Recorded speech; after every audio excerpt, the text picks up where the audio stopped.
dari mimpi. Ya, itu Sahih Bukhari pasal 3 tentang bab pewahyuan. Ya, teman-teman. Itu awal pewahyuannya dari mimpi. Ya, terus mengajarkan ajaran hafalan. Terus ketika dia disuruh membaca oleh Jibril, jin Gua Hira, dia mengatakan, ya aku tidak dapat membaca. Ya kita lihat ya, nanti dikira omon-omon nih, Kak Marsha. Kita lihat, tuh hadisnya di sini lagi ya. Kita lihat Sahih Bukhari pasal 3 ya teman-teman. Sahih Bukhari pasal 3. Biar nggak dikira ngomong kosong ya. Jadi ini sesuai dengan nubuatan dari Nabi Yesaya dan Nabi Yeremia. Kita lihat Sahih Bukhari pasal 3 nih teman-teman. Ya, nanti dikira omon-omon ya. Bentar, kita perlihatkan biar tidak dikira omon-omon.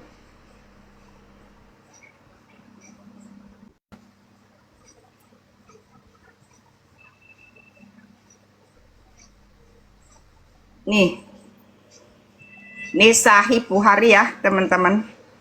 Sahih Bukhari ya, pasal 3 tentang awal wahyu nomor 3 ini ya. Ini sahih teman-teman.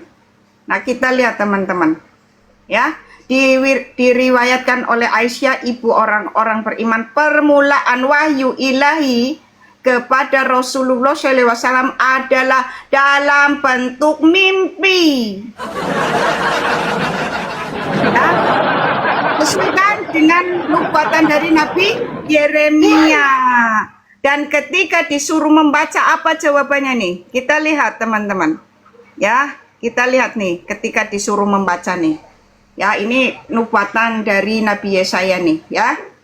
Wahai, sebentar, yang disuruh membaca nih teman-teman. Ini yang disuruh membaca nih. Sampai tiba nih. Ya, tiba-tiba mengambil makanan bagi nih teman-teman nih, disuruh membaca nih.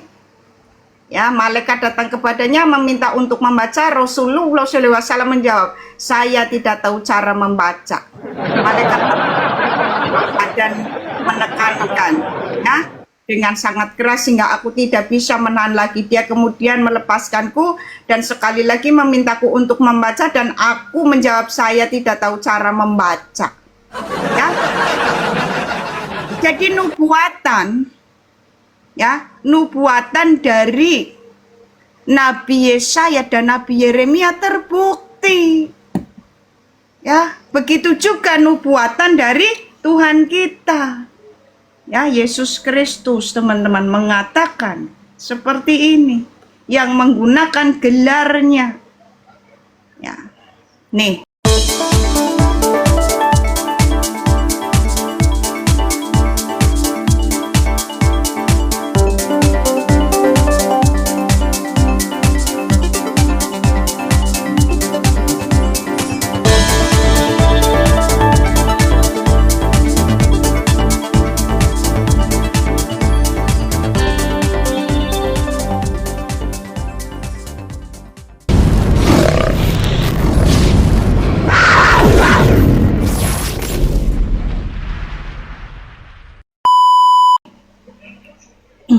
Ya, jadi 3 yang memberi kesaksian tentang nabi palsu. Sudah cukup 3 saja ya teman-teman. Nabi Yesaya, Nabi Yeremia, dan Tuhan kita sendiri, Yesus Kristus. Ya, tadi Nabi Yesaya mengatakan bahwa ciri nabi palsu itu ya yang disuruh membaca tetapi mengatakan aku tidak dapat membaca dan mengajarkan ajaran hafalan. Nanti teman-teman lihat di Yesaya 29 ayat 11 sampai 13. Ya, terus Nabi Yeremia mengatakan nabi palsu itu cirinya ketika mengatakan bahwa mendapatkan wahyu itu dari mimpi. Ya, Yeremia. Nah, Tuhan kita mengatakan Mesias palsu itu menggunakan gelarnya. Ya, dan dia berada di padang gurun dan di dalam bilik kota kubus. Ya, tertulis di Matius 24 ayat 4 dan 5, ayat 23 dan 24, ya, ayat 24 Matius 24 ayat 26. Ini teman-teman, ini buktinya nih teman-teman ya. Ini buktinya bahwa gelar Muhammad itu sebenarnya gelarnya Tuhan kita dari koin ini. Nah, ini koin kerajaan Kristen yang digunakan oleh dinasti Umayyah, karena saat itu dinasti Umayyah belum memiliki koin. Ya, tidak cocok logi, ini fakta yang menyakitkan. Jadi gelar Muhammad itu sebenarnya adalah gelarnya Yesus Kristus, yang artinya yang terpuji. Ya, karena saat itu kan dinasti Umayyah menyerang kerajaan Sasanid dan sebagainya yang notabene saat itu sudah Kristen, teman-teman. Ya. Sehingga menggunakan koin-koin ini sementara saat itu. Koin-koinnya orang Kristen ini untuk koinnya mereka, ya. Tetapi kemudian setelah lama mereka mempunyai koin sendiri. Tidak ada salibnya. Nah, ini yang asli ya. Nabi mereka sendiri nama aslinya itu Khatam. Jadi Muhammad itu bukan nama tetapi gelar, ya, yang artinya yang terpuji, yaitu gelarnya Tuhan kita Yesus Kristus. Nah, makanya kenapa Intan jarang mau melecehkan Muhammad ini, teman-teman. Dengan nama Muhammad, Intan lebih suka menggunakan nama aslinya Khatam. Ya, karena Muhammad itu benarnya Tuhan kita Yesus Kristus, ya, yang artinya yang terpuji, dibuktikan dari koin Kristen Arab dulu, ya, yang digunakan oleh dinasti Umayyah. Makanya sebenarnya kalau orang cerdas mempelajari tentang sejarah, sebenarnya tidak ada nabinya, teman-teman. Ya, itu hanya politik, doktrin yang dibuat oleh politik tertentu untuk menguasai orang-orang Yahudi dan Kristen yang saat itu orang-orang Yahudi dan Kristen menguasai bangsa, perekonomian dan perdagangan. Ingin mereka kuasai. Ya, teman-teman, makanya di dalam ayat-ayat Quran mereka membenci Yahudi dan Nasrani. Alasannya adalah ingin merebut perekonomian dan perdagangan saat itu, teman-teman. Maka dibuatlah doktrin ini yang disebut Islam. Ya. Jadi sebenarnya perang doktrin. Doktrin dari Tuhan dan doktrin dari iblis. Sudah tidak ada lagi. Ya, karena sama-sama tidak kelihatan antara Elohim pencipta semesta alam atau Allah pencipta semesta alam dengan iblis itu sama-sama tidak kelihatan, makanya dinyatakan lewat yang membawa risalah ketuhanan. Ya, Tuhan kita menyatakan keberadaan Allah yang tidak kelihatan itu, sedangkan si Khatam menyatakan keberadaan iblis yang tidak kelihatan itu. Ya, teman-teman, sama-sama membawa risalah. Tetapi sayangnya risalah yang berbeda. Maka segala sesuatu itu sebenarnya adalah perwujudan dari pikiran. Ya, pikiran itu membentuk realitas. Pikiran itu mewujudkan realitas, teman-teman. Kita lihat ya. Di mana ayatnya, Intan? Kok pikiran mewujudkan realitas? Oh, ada. Alkitab itu lengkap, teman-teman ya. Alkitab itu lengkap. Teman-teman, silakan di screenshot. Pikiran mewujudkan realitas termasuk yang berwujud fisik. Ya. Sebab seperti orang yang membuat perhitungan dalam dirinya sendiri, demikianlah ia. Amsal 23 ayat 7. Perhitungan itu ada di pikiran. Makanya kenapa Elohim disebut pencipta semesta alam? Karena dengan firman-Nya dia menciptakan segala sesuatu. Firman itu kan intelektualitas. Ya, firman itu kan pikirannya Elohim, firman itu kan hikmatnya Elohim sendiri. Karena intelektualitas, pikiran dan hikmatnya Elohim tidak bisa dilihat, mana ada Arya bisa melihat pikirannya Intan? Gak bisa. Makanya melalui Yesus Kristus dinyatakan, ya, karena manusia terjebak di dalam tubuh materi, maka realitas yang maha tinggi ini dinyatakan lewat Yesus Kristus, dan Yesus Kristus harus mengambil rupa manusia. Ya, teman-teman, begitu. Jadi segala sesuatu sebenarnya adalah alam pikiran yang bertarung, teman-teman. Ya, apakah alam pikirannya Elohim pencipta semesta alam atau alam pikirannya iblis?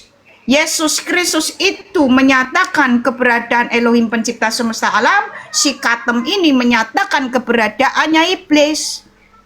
Karena baik Elohim pencipta semesta alam maupun iblis tidak bisa kelihatan, karena itu di pikiran maha tinggi, yang satunya di pikiran maha rendah. Disebut dia dilemparkan ke jurang yang paling gelap. Jadi si Katem ini menyatakan keberadaan iblis yang tidak kelihatan.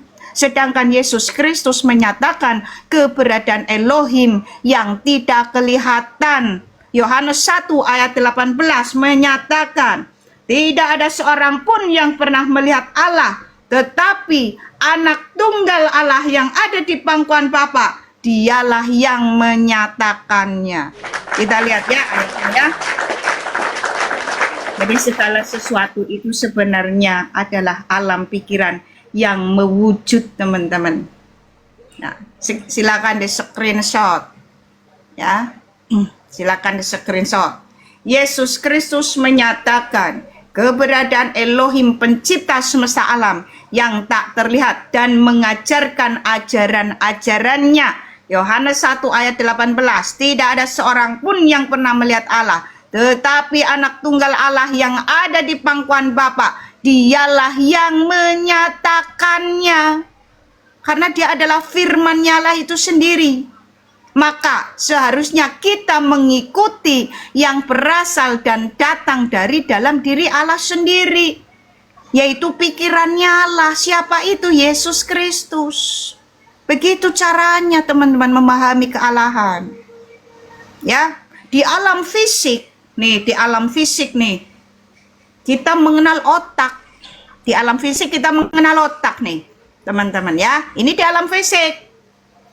Nah, sedangkan Elohim tadi yang tidak kelihatan itu di pikiran maha tinggi, siapa yang bisa melihat pikiran? Ya, nggak ada. Ya, tetapi ketika sudah ke alam fisik itu jadinya otak. Nih, dengarkan. Yang disebut otak, otak besar, otak kecil, batang otak. Nah, otak besar ini bahasa Inggrisnya kerub. Ya. Kerub, kalau nggak salah kerubim ya, kerubim. Bahasa otak kecil itu ini kerubelum kalau nggak salah ya, kerub ini. Ya, teman-teman. Makanya kalau teman-teman baca malaikat kerub itu di Kejadian 3 itu bicara tentang alam pikiran. Ya. Karena otak besar itu bahasa Inggrisnya kerub, otak kecil itu cerebellum, batang otak itu brainstem. Jadi yang disebut otak itu adalah otak besar, otak kecil, batang otak. Karena ini sudah di alam fisik nih, bukan di alam yang metafisik. Ya, ini sudah di alam fisik, dinyatakan lewat otak. Ya teman-teman.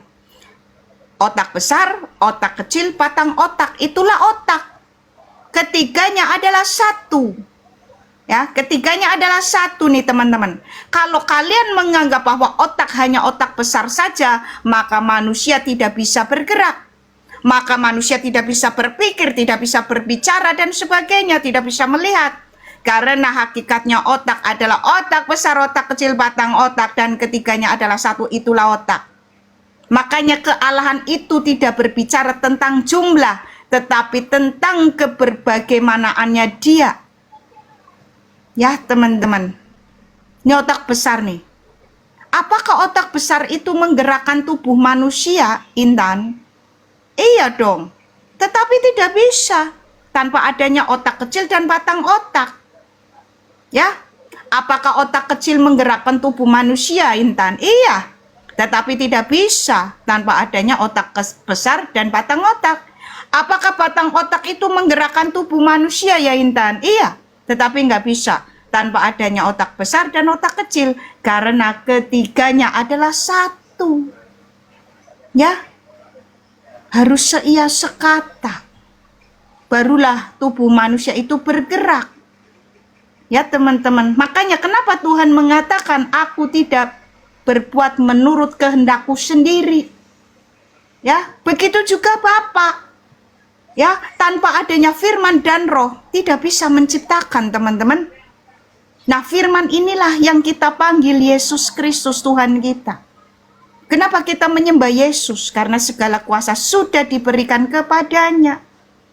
Bahkan Bapa mengatakan, ya, bahkan Bapa mengatakan, siapa yang tidak memiliki anak berarti tidak ada Allah di dalam dirinya.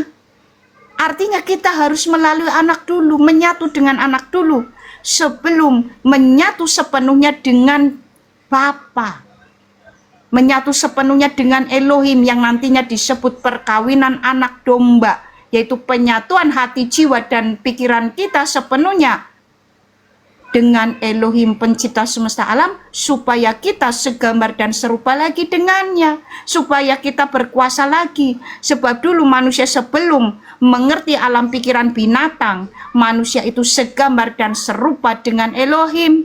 Tetapi ketika manusia sudah mengerti alam pikiran binatang, dia jadi segambar dengan binatang. Di mana itu tertulis, Intan?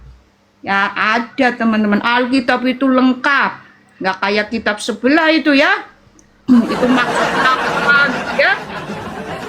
Kitab sebelah itu maksudnya apa dulu? Intan aja di sana bingung, ini mau dibawa ke arah mana, ajaran gimana ini, kok membingungkan begitu loh teman-teman.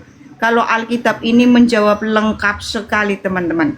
Manusia yang tadinya segambar dan serupa dengan Elohim menjadi segambar dengan binatang. Nah, melalui Yesus Kristus kita itu mau dibawa masuk menjadi segambar dan serupa lagi dengan Elohim dan meninggalkan sifat kebinatangan, teman-teman.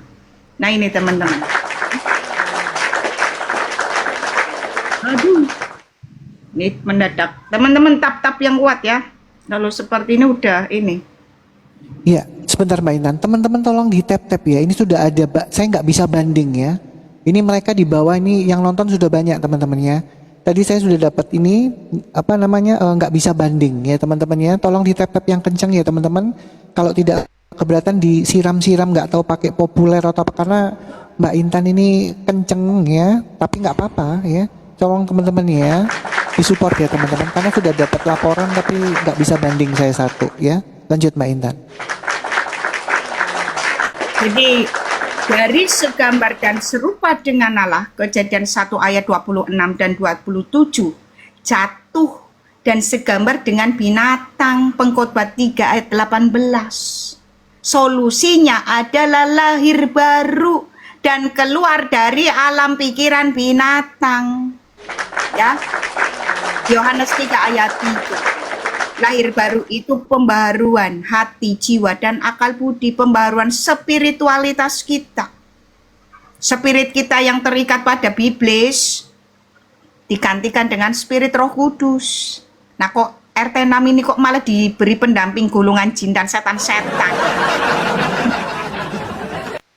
Ya, makanya melalui Tuhan kita, hanya melalui Yesus Kristus saja teman-teman, manusia bisa dibawa masuk ke dalam alam pikiran yang tinggi sehingga nanti mewujud ya, mengenakan tubuh kemuliaan. Kan tadi Intan di awal sudah mengatakan bahwa pikiran itu membentuk realitas ya teman-teman, pikiran itu membentuk realitas. Makanya yang segambar dan serupa dengan Elohim adalah pikiran kita.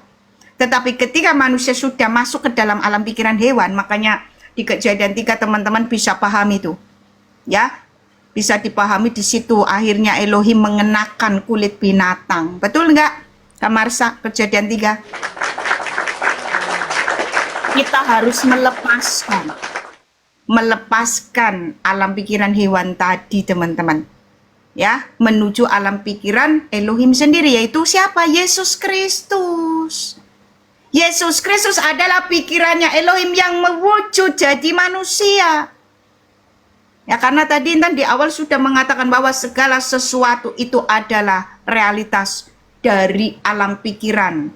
Makanya kenapa Elohim disebut pencipta semesta alam? Karena dari pikirannya terpancar energi yang menjadikan segala sesuatu. Makanya di dalam Alkitab dijelaskan segala sesuatu diciptakan dengan firman. Makanya kita harus mengikuti firman-Nya. Siapa itu? Yesus Kristus. Loh, kok ini malah mengikuti manusia-manusia yang nggak jelas, malah mengikuti manusia yang membawa masuk ke dalam alam pikiran hewan sepenuhnya. Ya, kita harus mengikuti firman-Nya itu. Ya. Dan nanti Intan jelaskan ini tentang kebangkitan itu. Itu bisa dijelaskan secara fisika, teman-teman. Makanya Intan percaya bahwa Dia adalah Tuhan. Ya. Bahwa Dia adalah Tuhan, karena kebetulan Intan orang fisika ya. Jadi gini, teman-teman. Yesus Kristus itu adalah yang menyatakan Elohim pencipta semesta alam tadi, teman-teman. Karena Dia adalah realitas pikiran yang maha tinggi tadi. Sedangkan si iblis itu realitas pikiran yang maha rendah, makanya disebut kamu terkutuk. Ya, seumur hidupmu kamu makan ya menjalar ke tanah dan makan debu tanah. Itu artinya, teman-teman, dia yang tadinya malaikat yang paling dekat dengan tata Allah, Yeskiel 28 ayat 14 sampai 17. Artinya, teman-teman, malaikat yang memiliki pikiran yang tinggi kemudian jatuh, ya, maka disamakan dengan si ular yang menjalar berjalan dengan perutnya. Artinya dia itu berpikir dengan nafsunya sendiri, teman-teman, ya, dan di situ dikutuk makan debu tanah. Dia jatuh ya ke level paling rendah, tetapi masih memiliki pikiran yang tinggi tadi, teman-teman, sehingga dia itu bisa menarik jiwa-jiwa manusia karena jiwa ini terhubung dengan alam pikiran. Teman-teman ingat, jiwa terhubung dengan alam pikiran. Makanya kasihlah Tuhan Allahmu segenap hatimu, jiwamu, dan terakhir itu akal budimu, pikiranmu. Pikiran yang rendah tadi ini bisa menarik jiwa ke bawah, teman-teman, karena mereka itu berkuasa di alam bawah. Ya, teman-teman, pikiran mereka yang kuat, makanya disebut ular tua. Itu bicara tentang pikirannya yang tinggi, teman-teman, karena tadinya dia adalah salah satu malaikat kerub yang memberontak kepada Elohim kita. Salah satu malaikat kerub yang terdekat dengan tata Allah. Nanti teman-teman baca Yeskiel 28. Ya. Di situ, teman-teman, di situ dinukil siapa dia. Nah, dia itu berkuasa di alam bawah ini, teman-teman. Ya, seperti ini nih gambar. Dia itu di alam bawah ini, sedangkan Elohim kita di atas. Makanya Tuhan mengatakan, aku dari atas, kamu dari bawah. Aku bukan dari dunia ini, kamu dari dunia ini. Tuhan itu ingin membawa jiwa kita nih. Ini Intan ibaratkan jiwa. Intan gambarkan seperti ini ya. Ini ibaratkan jiwa. Tuhan itu ingin membawa jiwa kita naik ke atas.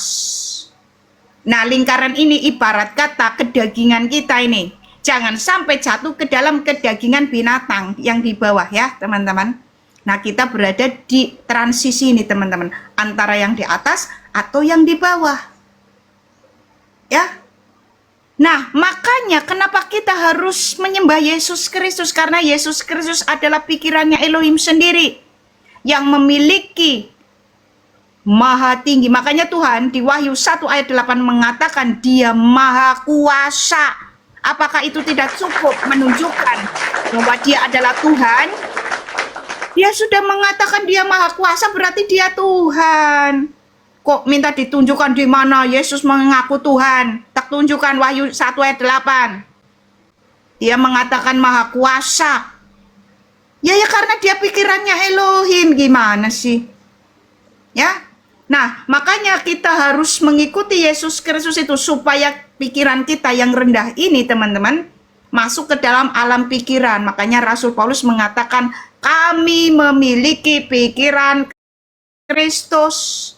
1 Korintus 2 ayat 16. Ya, karena kita nggak mampu untuk memiliki pikiran Kristus. Makanya kita cukup bersekutu dengan Yesus. Agar kita ketarik ke atas selagi jiwa kita lepas dari tubuh kedagingan ini. Supaya tidak bisa ditarik ke bawah. Nah, muslim-muslim ini, ya para muslim, saudara-saudara muslim, bukan kita melecehkan Anda. Kalian sedangkan pendampingnya jin setan Korin yang berada di dunia bawah. Kalau kami Roh Kudus, rohnya Elohim pencipta semesta alam, yang kuasanya jauh lebih besar daripada roh dunia. Nah, karena Roh Kudus ini, rohnya Elohim sendiri, makanya kita ketarik ke atas, karena ada ikatan dengan roh Elohim pencipta semesta alam. Jiwa kita diikat. Ya masuk ke dalam Roh Kudus itu. Nah, kau jin setan Korin ke bawah. Ya Roh Kudus ke atas. Begitu loh saudara muslim. Nah, kenapa harus melalui Yesus Kristus membawa rohnya Elohim sendiri? Ya iya, masa yang dari atas, yang dari bawah naik ke atas nggak bisa. Karena tadi ada selubung yang tidak bisa dilalui siapapun. Kecuali dari atas itu datang sendiri. Merobek selubung itu. Ya, saudara muslim, sejak manusia jatuh dalam dosa, itu tertutup selubung itu. Yang bisa membukakan cuman yang datang dari atas. Yang datang dari dalam diri Elohim sendiri. Siapa itu? Ya firmannya Elohim sendirilah. Kok kamu malah ngikuti si Katem? Katem itu siapa? Ya, Katem itu siapa? Bahkan gelar Muhammad itu gelarnya Yesus Kristus. Makanya kenapa Intan menghimbau kalian itu jangan nyebut-nyebut Muhammad, sebut aja Katem itu. Karena Katem nama aslinya Katem, bukan Muhammad. Muhammad itu gelarnya Yesus Kristus. Itu tadi sudah Intan perlihatkan buktinya. Koin Kristen kuno. Ya, di situ ada tulisan Muhammad. Ya, itu koin Kristen Arab kuno gitu ya, teman-teman. Jadi orang Kristen Arab kuno itu menyebut Yesus Kristus itu Muhammad yang terpuji. Nah, makanya itulah ciri-ciri penyesat itu adalah yang mencuri gelarnya. Ya, yang bernubuat palsu. Nah, itu sudah jelas sekali kok. Kok masih mengikuti ajaran itu? Ya, Yesus Kristus sendiri mengatakan ajaran di surga kawin mengawini. Itu ajaran sesat, tidak tahu kuasa Allah, tidak mengerti kuasa Allah, tidak mengerti kitab suci. Itu Yesus sendiri mengatakan begitu loh. Matius 22 ayat 29 dan 30. Kok kalian masih mengikuti ajaran itu gitu loh. Astagfirullah, astagfirullah. Ya kan Kak? Kok nggak mudeng. Ya. Kita itu mencerahan. Jadi kita itu nggak mengerti. Karena Allah maupun iblis itu sama-sama nggak kelihatan. Siapa yang bisa melihat pikiran? Orang pikirannya si Arya Jaintan nggak bisa lihat. Ya, pikirannya Kamarsa nggak bisa lihat. Siapa yang bisa melihat pikiran? Ya, pikiran maha tinggi dengan pikiran yang maha rendah itu siapa yang bisa ngelihat? Nggak ada. Makanya dari pikiran itu ya dinyatakan lewat masing-masing. Yesus Kristus itu menyatakan Elohim pencipta semesta alam. Ya, Yohanes 1 ayat 18. Dan si Katem ini menyatakan keberadaan iblis yang tidak kelihatan dari Gua Hiro. Ya. Apa buktinya? Dia menyatakan keberadaan iblis. Oke. Kita lihat teman-teman. Kalau yang nggak terima ya. Tap-tap dulu layarnya teman-teman. Pasti mereka pada ngamuk. Nih teman-teman, Katem menyatakan keberadaan iblis yang tidak kelihatan dan ajarkan ajaran-ajaran iblis.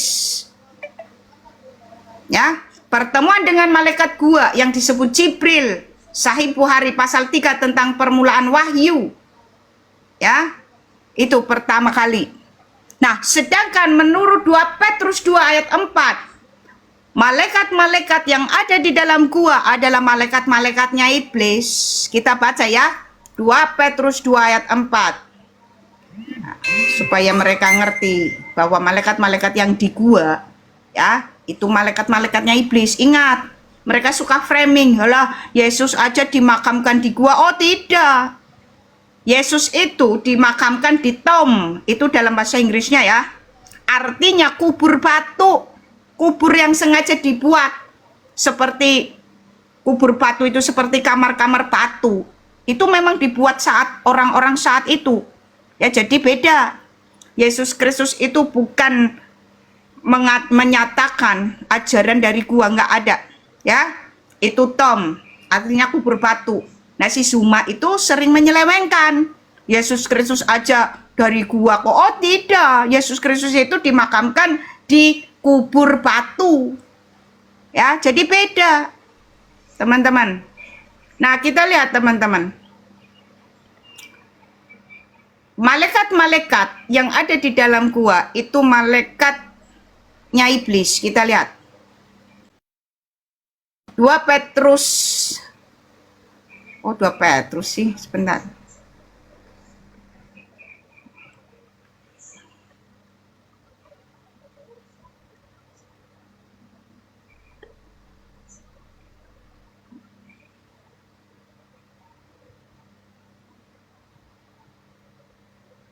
Nih, teman-teman.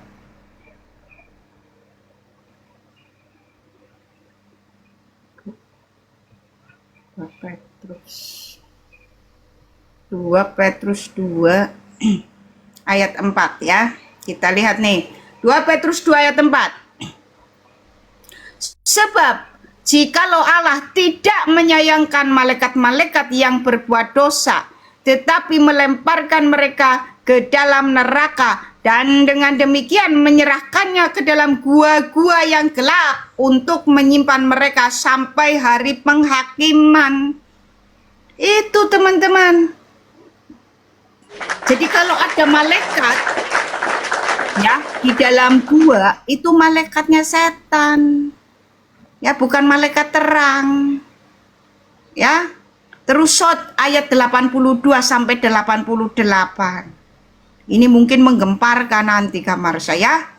Karena sebenarnya shot ayat 82 sampai 88 itu percakapan murni antara Katem dengan iblis. Kita baca bareng-bareng ya. Arti yang sebenarnya. Kita baca bareng-bareng nih. Jangan kejang-kejang, tap-tap layarnya teman-teman. Ya, kita baca bareng-bareng. Sebentar kita tap-tap layarnya nih Kak Marsha. Suruh tap-tap layar. Jadi jangan bersembunyi tuh, artinya dirubah-rubah ya. Oke, teman-teman semuanya, ya Mbak Intan, ini aku dapat itu lagi ya, dapat pembatasan lagi yang kedua dan sekali lagi tidak bisa banding ya. Jadi mereka ini tahu nggak penontonnya itu sudah kurang berapa satu k ya teman-teman ya, mereka nggak terima ini teman-teman. Mbak Intan nunjukin begini ya, tolong di tap-tap layar ya teman-teman. Sudah 2 kali nih ya, 2 kali banding tidak setuju ya. Diselingi lagu dulu Kak, baru kita bicara soal kayak. Ya silakan Mbak Intan, aku lagi ini teman-teman tolong ya, kalau misalkan ini ya disawer-sawer itu ya, disiram-siram ya teman-teman, pakai populer pakai apapun ya. Kalau pembahasan seperti ini memang riskan, mereka kan setannya datang semua di bawah ini. Thank you, terima kasih semuanya ya. Mbak Intan lanjut Mbak Intan, diselingi lagu atau gimana ini? Arya kok itu bisa nyetelkan lagu nggak Arya? Soalnya ayat 82 ini baru tak bongkar ini. Oke, coba aku dari sini ya, sambil ini ya, sebentar ya. Teman-teman di tap-tap yang kencang teman-teman, tap-tap yang kencang teman-teman. 2 kali saya banding nggak bisa ya. Sudah pembatasan sampai 2 kali nggak bisa ya. Shalom semuanya ya. Teman-teman tap-tap yang kencang ya teman-teman. Ini memang setan-setannya udah nggak bisa nih. Setannya nggak terima teman-teman. Maaf ya. Tapi nggak apa-apa, kita tap-tap layar. Nah teman-teman, seperti halnya Elohim kita dinyatakan melalui firman-Nya yaitu Yesus Kristus, ya Yohanes 1 ayat 18, begitu juga si iblis ini teman-teman dinyatakan lewat yang namanya katem ya dari Arab. Nah, ini tertulis di Sot ayat 82 sampai 88 sebenarnya. Nah, mereka di terjemahan yang beredar itu membedakan ya. Padahal di situ sama-sama kolak nih, terutama Intan garis bawahi ayat 82 dan ayat 84. Kolak fabi isatika la uhwiyanahum ajmain. Ya. Di terjemahan aslinya sebentar, kita lihat terjemahan aslinya ya, teman-teman. Nanti kita dikira framing ya. Kita lihat di terjemahan aslinya sebentar. Sot ayat 82. Jadi Sot itu surat ke 38 ya teman-teman. Nanti teman-teman cek sendiri ya, kalau Intan berani dicek ya. Sot itu ayat surat ke 38 ya. Kita lihat teman-teman, sebentar kita lihat tuh. Nih sebentar kita lihat di terjemahan. Tak transfer dulu ya Kamarsa sebentar.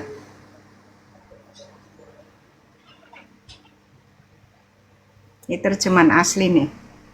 Padahal ini sudah menyalahi aturan tata bahasa dalam bahasa Arab. Jadi di terjemahan aslinya itu iblis. Bentar.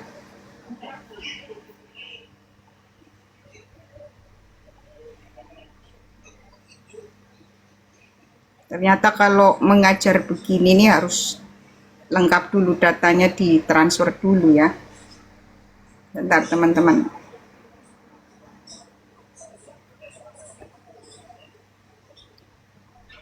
Jadi ini percakapan murni ya teman-teman, percakapan murni antara nabi mereka ya, percakapan murni antara nabi mereka dengan iblis teman-teman. Tidak ada di situ campur tangan Allah, itu enggak ada. Ya, tetapi mereka di ayat 84-nya diselewengkan Allah berfirman gitu ya. Bentar. Nih kita lihat teman-teman. Ini Sot ayat 82 sampai 86 ya. Jadi bunyinya kola fabi isatika la uhwiyanahum ajmain ya. Yang artinya seperti ini teman-teman. Nih. Kita lihat.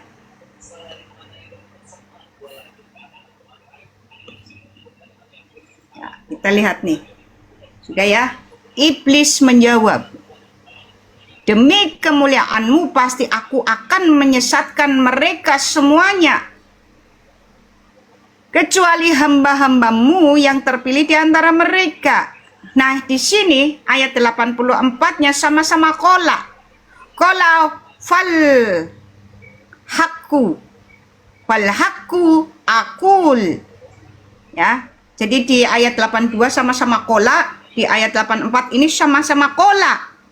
Tetapi di situ dikatakan di dalam kurung Allah. Padahal tidak teman-teman. Ya, secara tatanan bahasa Arab ketika ada subjek yang sama di dalam jalur yang sama, itu menyangkut subjek yang sama, bukan subjek yang berbeda.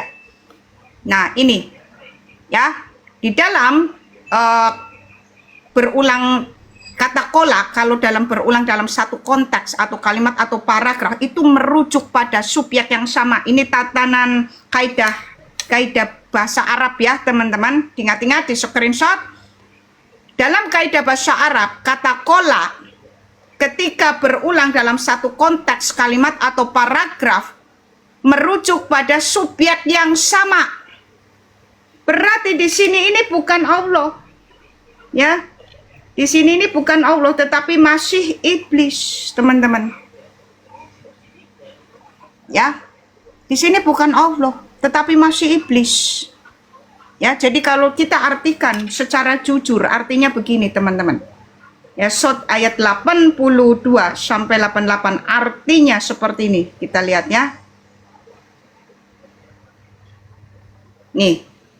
Teman-teman ngeri nggak ini?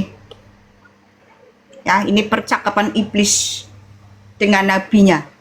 Ya, iblis berkata, demi kemuliaanmu aku pasti akan menyesatkan mereka semuanya, kecuali hamba-hamba pilihanmu di antara mereka. Iblis berkata, kebenaran dan aku mengatakan kebenaran, aku pasti akan memenuhi neraka dengan dirimu. Dengan Muhammad ini, dengan si Katem, sorry ya, dengan si Katem dan semua orang yang mengikutimu. Ya, dengan dirimu, dengan Katem, ya, dan semua orang yang mengikutimu, berarti semua muslim. Katakanlah Muhammad, aku tidak meminta imbalan apapun darimu untuk ini, dan aku bukan yang berpura-pura. Ya teman-teman, jadi ini percakapan murni iblis dengan nabinya. Itulah kenapa Intan mengatakan bahwa Yesus Kristus adalah yang menyatakan keberadaan Allah yang tidak kelihatan, Allah pencipta semesta alam. Si Katem ini menyatakan keberadaan iblis yang tidak kelihatan. Karena baik Elohim atau Allah pencipta semesta alam dan iblis sama-sama tidak kelihatan. Ya, maka dinyatakan oleh masing-masing. Yesus Kristus menyatakan keberadaan Allah yang tidak kelihatan. Yohanes 1 ayat 18, ya, kita baca lagi. Tidak ada seorang pun yang pernah melihat Allah, tetapi anak tunggal Allah yang ada di pangkuan Bapa, dialah yang menyatakannya. Karena dia adalah firman-Nya Allah sendiri. Sedangkan si nabi ini menyatakan keberadaan iblis dan mengajarkan ajaran-ajaran iblis. Ya teman-teman, salah satu ajarannya yang Intan garis bawahi, sebenarnya banyak sekali ya, sebenarnya banyak sekali salah satu ajarannya.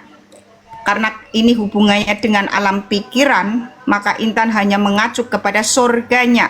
Karena surga adalah final, puncak dari kesadaran. Yesus Kristus mengatakan di dalam Matius 22 ayat 29 dan 30 seperti ini teman-teman. Ya. Ini Yesus. Bahwa ajaran di surga kawin mengawini adalah ajaran sesat, tidak tahu, tidak mengerti kitab suci maupun kuasa Allah. Ini kata Yesus. Ya. Ketika orang-orang Yahudi bertanya tentang di surga nanti kawin mengawini, apa jawabannya Yesus Kristus?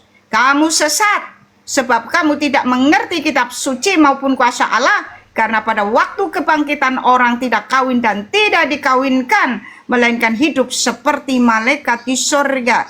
Tetapi tentang kebangkitan orang-orang mati, tidakkah kamu baca apa yang difirmankan Allah ketika ia bersabda, akulah Allah Abraham, Allah Ishak, dan Allah Yakub. Ia bukanlah Allah orang mati, melainkan Allah yang orang hidup. Nah, maksudnya ini teman-teman, kenapa ada kebangkitan orang-orang mati? Orang-orang mati ini orang-orang ya yang tidak memiliki Roh Kudus di dalam dirinya. Ya, sedangkan orang-orang yang hidup itu orang-orang yang memiliki tanda materai Roh Kudus. Karena jiwanya terhubung lagi dengan sumber hidup. Ya, sumber hidup ini adalah rohnya Elohim sendiri. Makanya ada tertulis bahwa dia menghidupi yang diciptakannya itu dengan rohnya. Segala sesuatu diciptakan dengan firman-Nya, lalu segala sesuatu yang diciptakan itu dihidupi dengan rohnya. Makanya Elohim itu di Kejadian 1 ayat 1, 2, dan 3 ada firman, ada roh dan firman. Itulah Esa, Ehad, menyatu. Ya, teman-teman, kita menyatukan hati, jiwa, dan pikiran kita ya, dengan Elohim pencipta semesta alam, yaitu dengan firman-Nya, dengan rohnya, lalu baru dengan Bapa. Makanya Tuhan mengatakan pada saat itu kamu akan tahu bahwa aku di dalam Bapa dan aku di dalam kamu.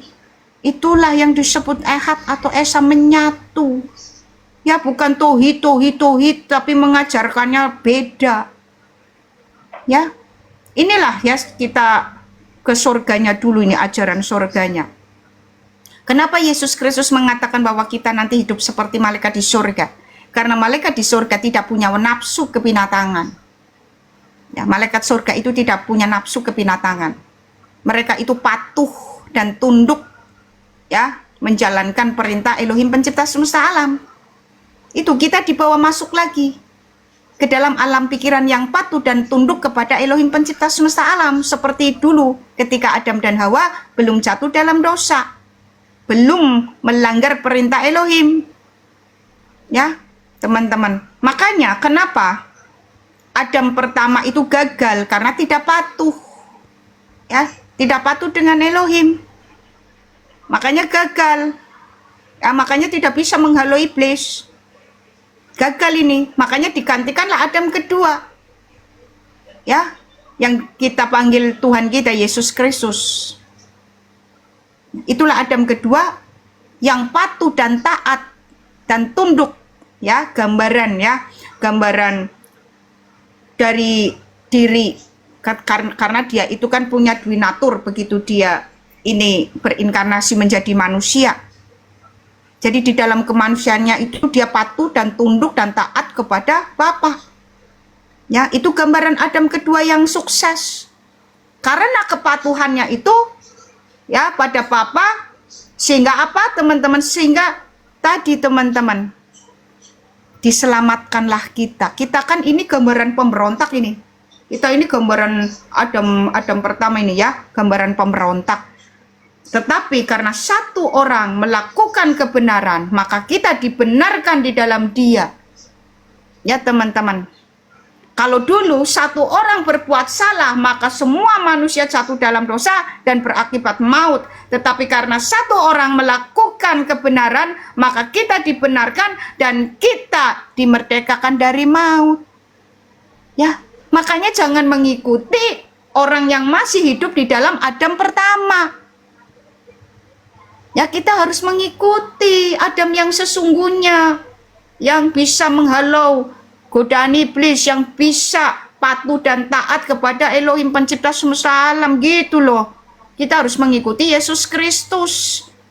Kita harus mengikuti Dia yang sudah menunjukkan bangkit mengalahkan maut, bukan orang yang masih di kuburan. Ya, lagi gimana ini orang masih di kuburan, masih tidur bisa membangkitkan kita? Ibarat kata intan analogikan. Masa orang yang masih tidur bisa membangunkan orang tidur? Ya, hanya orang yang bangun dari tidur yang bisa membangunkan orang tidur. Satu-satunya yang bangun dari tidur itu hanyalah Yesus Kristus. Begitu loh saudara muslim. Ya, ini surganya aja ini sudah berbeda. Yesus mengatakan kalau di surga kawin mengawin itu ajaran sesat. Loh kok kalian malah mengikuti ajaran sesat? Yang di surganya kawin mengawini. Kita lihat surganya muslim ya teman-teman. Ini surganya Pak Kucuki sepuas-puasnya ini. Ya, nih surganya muslim. Ya, surga muslim, mamitot, makan minum ngentot, ya kawin, naluri dasar binatang ini teman-teman ya. Padahal kita harus meninggalkan naluri dasar hewan, menuju alam pikiran Kristus supaya kita jiwanya nanti naik ke pusat kesadaran yang diprogram memiliki pikiran Kristus. Ya teman-teman, pikiran yang tinggi yang menyatu dengan pikiran yang maha tinggi akan mewujud, karena tadi Intan sudah menjelaskan pikiran itu pemprogram. Ya, ketika diprogram ini menyatu dengan alam pikiran yang maha tinggi, maka nantinya mewujud mengenakan tubuh kemuliaan, tubuh surgawi. Tetapi ketika diprogram mamitot, surganya itu makan minum ngentot, ini diprogram sekelas binatang, mewujudlah jadi hewan. Ya, mewujud jadi binatang. Inilah yang dicegah oleh Yesus. Menurut Rasul Paulus, tubuh hina, kedagingan itu ada dua, yaitu tubuh kedagingan manusia dan kedagingan hewan. Ya, tubuh kedagingan hewan ini ketika jiwa manusia masuk ke dalam tubuh kedagingan hewan tidak akan pernah bisa kembali kepada Elohim pencipta semesta alam selama-lamanya. Nah, sayangnya Muslim itu teman-teman diprogram untuk memasuki tubuh hewan. Itu ya, ini mengerikan sekali kalau ajaran ini menjalar. Karena kalau tubuh jiwa ini sudah masuki tubuh paling rendahan, tubuh hewan, itu tidak akan pernah bisa kembali kepada Elohim. Jiwanya itu bertransformasi dari hewan satu ke hewan lain, dan itu penderitaan abadi. Ya, teman-teman, ngeri. Ngeri sekali mereka itu mengimani. Sekarang begini Kak Marsha. Percuma kamu saudara-saudara muslim melakukan peribadatan sehari 5 kali, bersedekah, ya, mati-matian mengejar amal, tetapi surganya maaf, surga kalian itu diprogram. Surga ini kan puncak kesadaran ini teman-teman. Makanya tabernakel perjanjian lama itu di atas itu seperti kepala manusia, itu ruang maha kudus. Baru ruang kudus dan altar. Itu gambaran tubuh manusia. Karena dulu kan zaman perjanjian lama itu roh Elohim ini belum bisa berdiam diri di dalam diri manusia. Ya, makanya digambarkan dengan tabernakel itu zaman Musa itu masih bongkar pasang. Barulah zaman Salomo ini menetap. Ya, teman-teman. Ini gambaran tubuh manusia, makanya dalam perjanjian lama itu bait Allah adalah tubuh.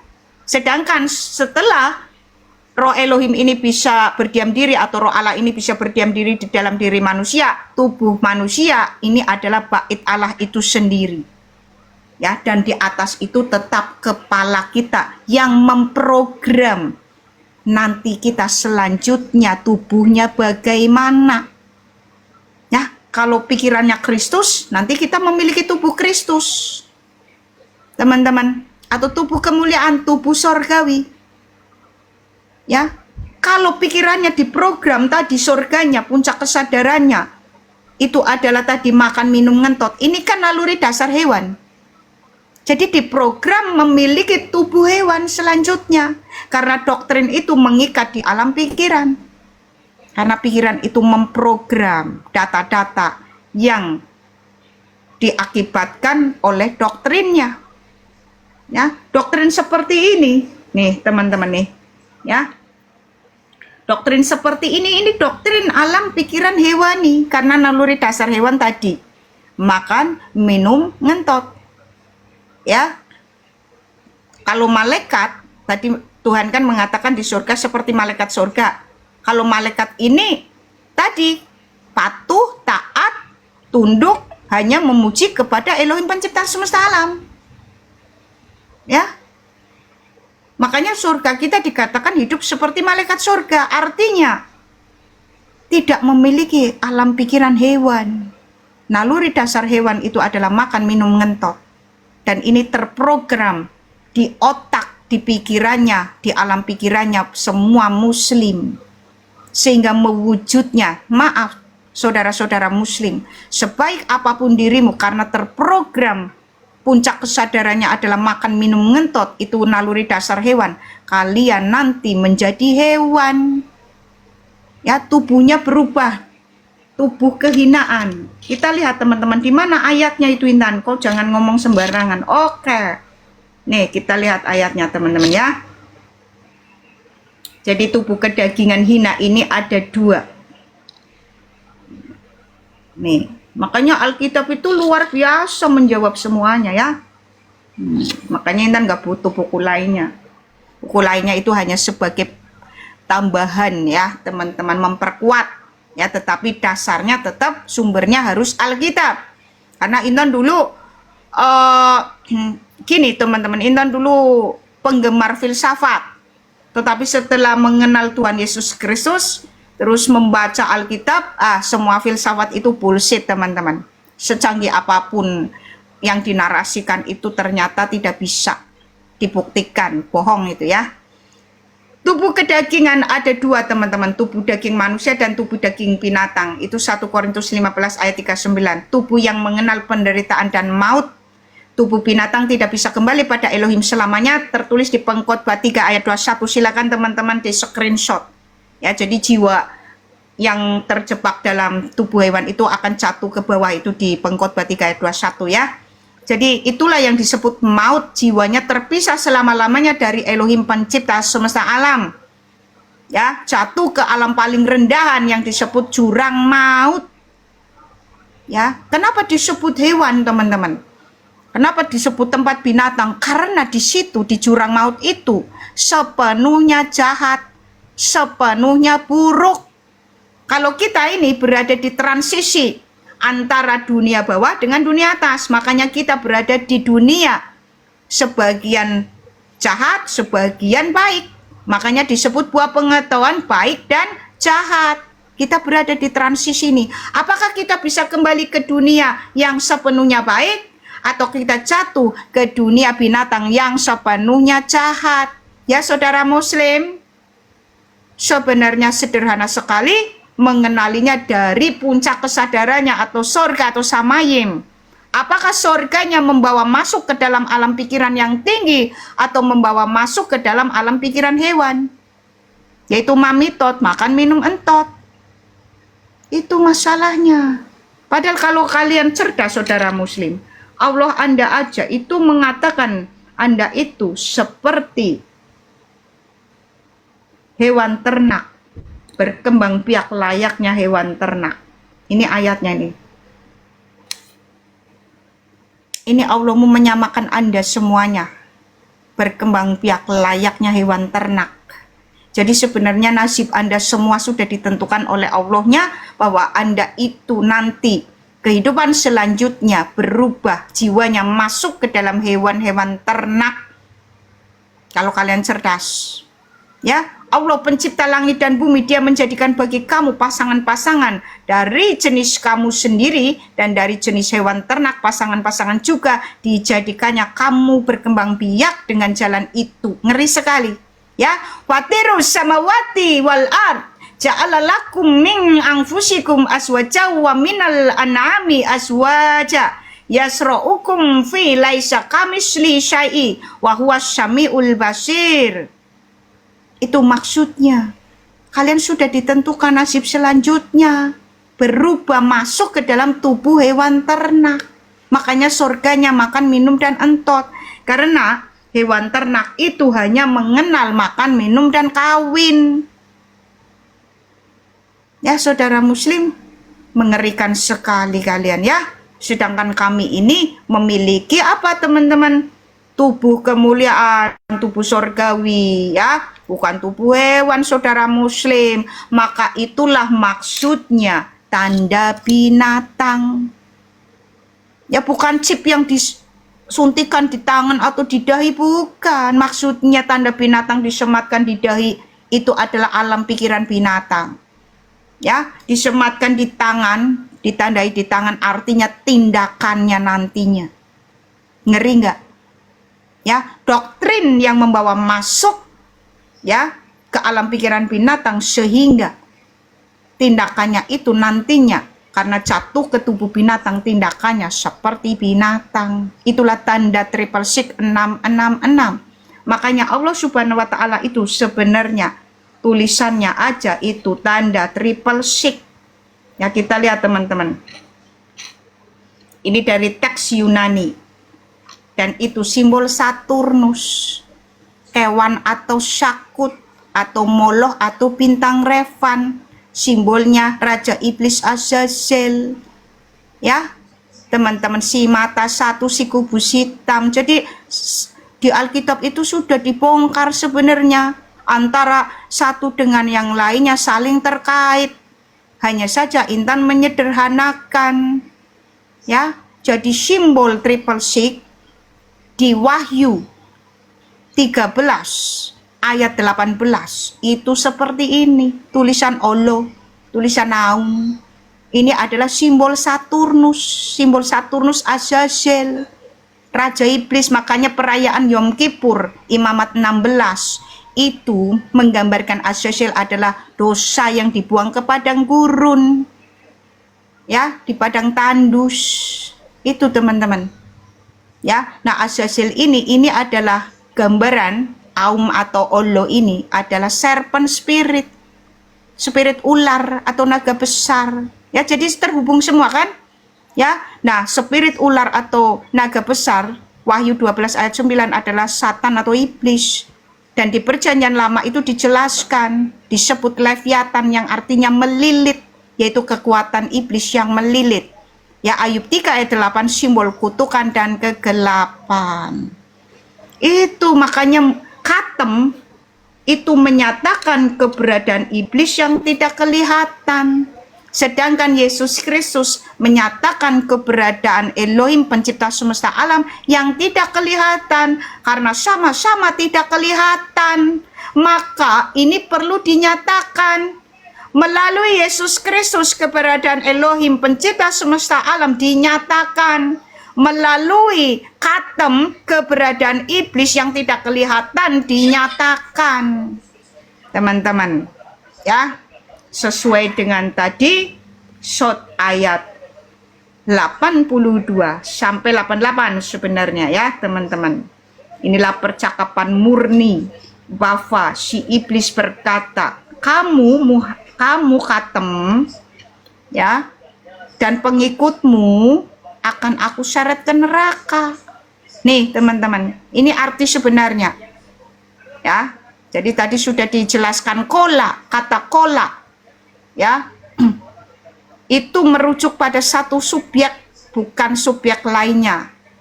Ya, di situ tidak ada Allah, di situ hanya iblis dan si Khatam ini.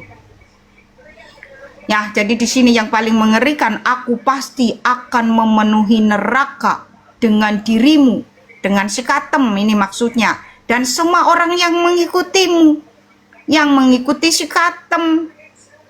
Ya, yaitu semua muslim.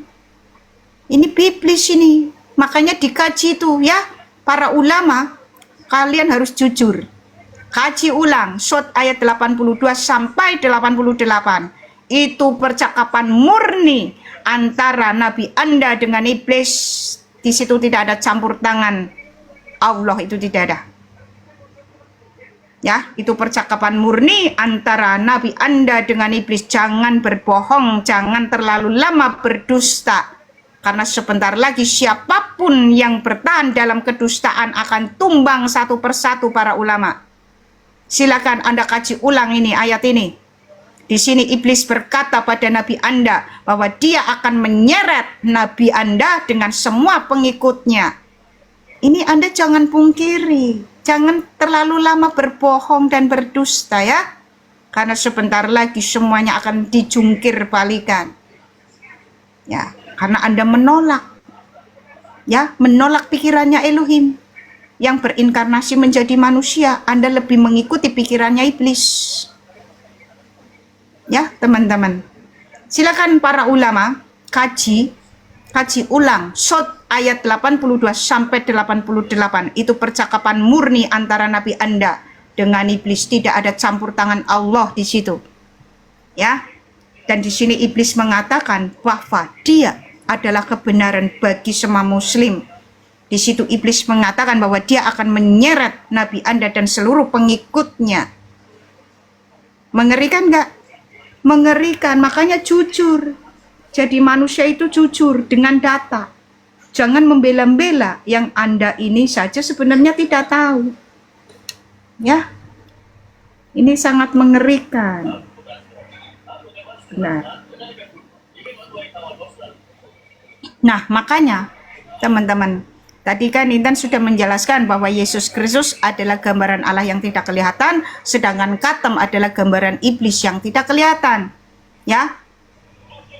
Dan ini ada juga pertemuan Khatam dengan ular tua di Gua Sur. Di situ ular tua ini sudah ribuan tahun menunggu baginda Khatam ini. Ya, sangat rindu pada baginda Khatam. Tapi nggak usah Intan jelaskan terlalu detail, ya. Di situ ada pertemuan antara ular tua dengan Khatam di Gua Sur, teman-teman. Dan di situ si ular itu menunggu keberadaan Katem ini selama ribuan tahun. Katanya Baginda ini adalah kekasihnya, teman-teman, kekasihnya ular tua ini. Nah, terus pemberian pendamping dari golongan jin dan setan-setan. Sahih Muslim 5034 dan 5035. Ini tanda juga bahwa Katem ini memang adalah gambaran dari iblis yang tidak kelihatan itu. Sedangkan Yesus Kristus gambaran Allah pencipta semesta alam yang tidak kelihatan. Ya teman-teman, karena Allah pencipta semesta alam memberikan rohnya sendiri, ya, sebagai penuntun, sebagai pendamping, sebagai penolong, sebagai penghibur. Yohanes 14 ayat 16, 17 dan 26, ya. 1 Korintus 3 ayat 16. Tidak tahukah kamu bahwa kamu adalah bait Allah dan roh Allah diam di dalam diri kamu? Ya, bukan golongan jin dan setan-setan yang diberikan. Ya, ini tanda bahwa memang Katem ini yang menyatakan keberadaan iblis yang tidak kelihatan dan mengajarkan ajaran-ajaran iblis, sedangkan Yesus Kristus itu yang menyatakan keberadaan Elohim pencipta semesta alam yang tidak kelihatan dan mengajarkan ajaran Elohim pencipta semesta alam itu. Makanya ajarannya berbeda. Makanya Allah yang diperkenalkan oleh Yesus Kristus adalah Allah yang benar. Sedangkan Allah yang diperkenalkan oleh Katem adalah Raja Iblis yang ingin disembah, teman-teman. Ya, jadi dua-duanya ini berada di pihak yang berlawanan, makanya simbolnya pun berlawanan. Simbol kubus hitam itu simbol paling dilarang oleh Elohim kita. Amos 5 ayat 26, Kisah Para Rasul 7 ayat 43. Elohim kita sangat melarang simbol Saturnus atau kubus hitam. Ya, karena mesbah Elohim kita dulu itu bukan kubus hitam. Kita lihat mesbahnya ya, teman-teman. Ini gambaran tubuh ya. Tubuh manusia zaman dulu, teman-teman. Kita lihat mesbah Elohim kita itu bukan kubus hitam. Ya, tabernakel itu bukan kubus hitam ya. Kita lihat sebentar. Ini tabernakel menggambarkan tubuh kita. Yang sebelah kiri ya tabernakel, sebelah kanan itu tubuh manusia. Ya, bukan kubus hitam. Ya, bukan kubus hitam ya. Kita itu dibawa ke sana itu, masuk ke alam pikiran Kristus di atas itu. Ya, makanya ketujuh roh Elohim menguasai orang-orang yang menjadi pengikutnya Yesus. Tidak tahukah kamu bahwa kamu adalah bait Allah dan roh Allah diam di dalam diri kamu? 1 Korintus 3 ya ayat 16. Ya, ini bukan kubus hitam. Tabernakel dari Elohim kita. Ya. Jadi salah sekali mereka mengatakan nanti Yerusalem baru itu kubus. Bukan kubus hitam ya. Itu nanti emas. Itu bukan dimensi 3D, bukan. Ya, nanti kapan-kapan Intan jelaskan. Itu bukan kubus hitam. Ya. Nah, inilah tabernakel Elohim kita lebih jelas ini, teman-teman. Bukan kubus hitam. Ya. Jadi ketujuh roh Elohim itu nanti terjadi pada diri kita secara sempurna di dalam perkawinan anak domba. Penyatuan hati, jiwa, dan akal budi kita sepenuhnya dengan ketujuh roh Elohim, yaitu kita menjadi sama dan serupa lagi dengan Elohim.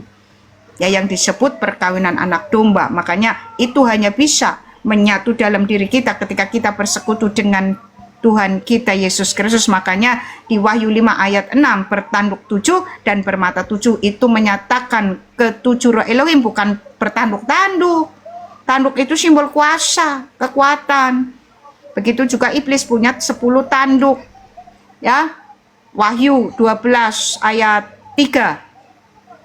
Artinya iblis itu berkuasa pada 10 peradaban atau kerajaan manusia, kerajaan dunia. Ya, jadi tanduk itu artinya kuasa, bukan terus bertanduk-tanduk. Ya, teman-teman. Ini teman-teman ya. Kita lihat inilah tabernakel atau bait Elohim perjanjian lama, bukan kubus hitam. Ya. Bukan kubus hitam. Nah, kubus hitam ini menyatakan ini. Nih, kita lihat teman-teman. Tadi sudah menyatakan tanda binatang. Ya. Makanya kubus hitam itu menyatakan ini. Ini simbol paling dilarang. Nanti teman-teman baca Amos 5 ayat 26 dan Kisah Para Rasul 7 ayat 43 ya. Itu sangat dilarang. Itu simbol kubus hitam teman-teman. Jadi yang disebut kewan, Sakut ya, atau Moloh dan bintang Revan itu adalah kubus hitam. Inilah kubus hitam ya teman-teman. Jadi masing-masing membawa risalah yang berbeda. Yesus Kristus itu membawa risalah Elohim pencipta semesta alam, sedangkan Katem membawa risalah iblis. Kenapa Intan sekarang terang-terangan? Karena Yesus Kristus mengatakan, anakku, ngomong dengan Lukas terang-terangan. Yang penting sesuai dengan data, tidak penghujatan. Ya, tidak berusaha untuk merendahkan, tetapi dengan maksud kasih kepada mereka semuanya, supaya mereka tercerahkan, otaknya tersadarkan, dan mengikuti Allah yang benar. Ya, yang dibawa oleh firman-Nya sendiri, bukan mengikuti Allah palsu. Ya, yang sebenarnya iblis yang ingin disembah, yang dibawa oleh si Katem. Inilah kubus hitam teman-teman ya. Nah itu Azazel itu ya yang dibawa Moloh. Jadi Azazel ini berada di balik risalah yang disebut tanda binatang triple six 666 dalam tulisannya seperti ini, yaitu Aum, Om ya, atau Olo Eswete teman-teman ya. Ini triple six, kita kembali lagi. Ini ya, silakan di screenshot teman-teman. Jadi di luar kekristenan terkait dengan tanda binatang ini teman-teman, semuanya. Intan kan nggak perlu membahas semuanya, nanti bisa seharian bahkan mungkin bisa sebulan. Tetapi ini mewakili 3 agama, karena ini berada di Indonesia ya teman-teman. Jadi di luar kekristenan terkait dengan triple six ini atau tanda binatang, yaitu menyeret jiwa-jiwa manusia masuk ke dalam tubuh selanjutnya, yaitu tubuh binatang, sehingga jiwa ini tidak bisa kembali lagi kepada Elohim pencipta semesta alam selamanya. Itulah yang disebut maut, yaitu keterpisahan jiwa selama-lamanya, sehingga manusia ini jiwanya bertransformasi dalam bentuk rendahan. Dan itu sangat menyiksa teman-teman. Ya makanya kenapa Tuhan mengatakan ulatnya tidak mati, apinya tidak padam. Itu menggambarkan keabadian terus-menerus dalam penderitaan teman-teman. Ya, jadi teman-teman sudah tahu ya. Sekali lagi bahwa gelar Muhammad itu adalah gelar dari Yesus Kristus. Makanya kalau bisa panggil nama aslinya saja Katem. Ya. Kalau bisa panggil nama aslinya aja Katem. Karena gelar ini dulu kekristenan Arab kuno. Ini gelar untuk Yesus Kristus yang terpuji. Ya teman-teman, panggil aja Katem. Silakan Kak Marsha. Nah ini screenshot teman-teman, screenshot. Ini artefak ya, koin dari Kristen Arab kuno. Yang digunakan oleh dinasti Umayyah di awal-awal kedinastiannya ya. Yang kemudian berubah koinnya. Setelah ini koin ini dibuang. Ini koin dari kerajaan dulu ya, Kristen Arab kuno. Dan di situ ada tulisan Muhammad, itu artinya yang terpuji, gelar untuk Tuhan kita Yesus Kristus teman-teman. Silakan Kak Marsha. Silakan.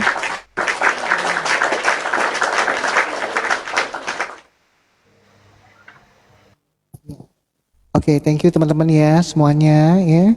Yang sudah bergabung terima kasih teman-teman ya. Yang sudah support Komali terima kasih ya. Ya, sekali lagi ya. Jadi kita memang harus tahu teman-teman ya. Jangan sampai ada lagi orang Kristen yang nggak tahu. Dalam arti begini, oh nggak usah, kita nggak perlu tahu ajaran sebelah ya.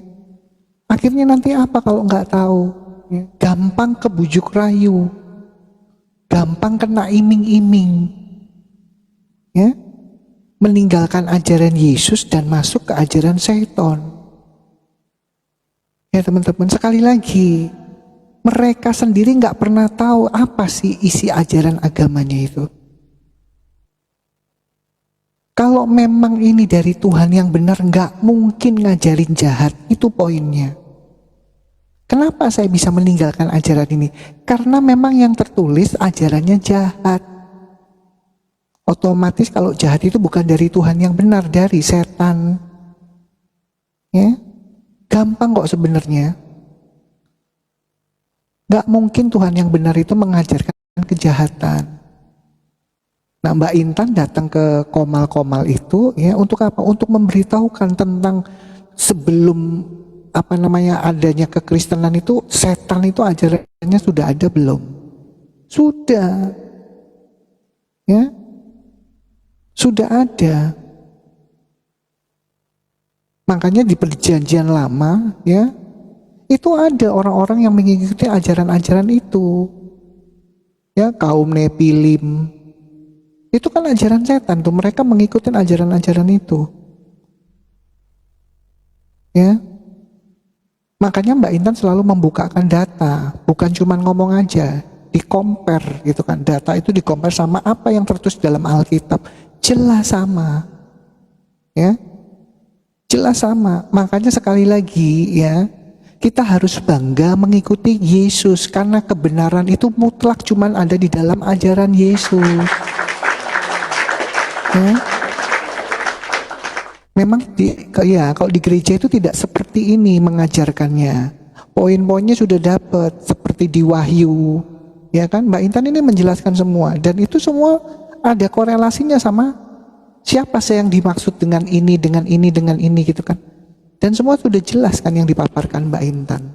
Makanya sekali lagi ya, teman-teman yang tadinya belum tahu, terus sekarang sudah tahu ya.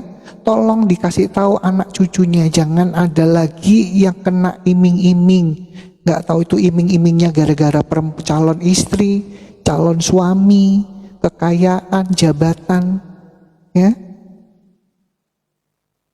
Itu kan orang-orang yang masuk ke sana tuh yang mindsetnya itu, oh Tuhan itu sama kok. Karena mindset itu makanya gampang masuk kayak Bella Safira, kayak Angelina Sondak, kayak Celine Evangelista, Ruben Onsu, Dr. Richard. Itu semua lahir Kristen mereka. Lahir Kristen mereka.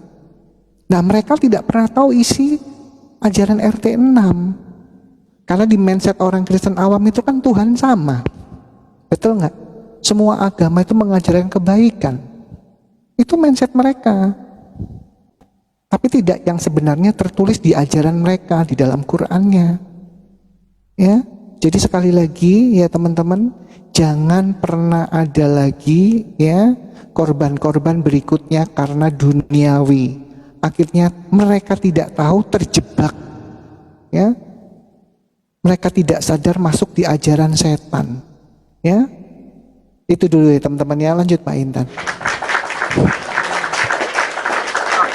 Marsa banyak ngomong akhirnya tumbang. Itu aku takut juga loh. Aku takut loh teman-teman. Ini sudah peringatannya udah nggak karuan, makanya aku pasrah. Ya, laporannya udah nggak karuan, udah nggak bisa banding, makanya aku pasrah. Ya, oke kita selingi dulu ya. Setelah itu Mbak Intan lanjut ya. Ya, silakan Kak selingi. Nyanyi pujian aja lah.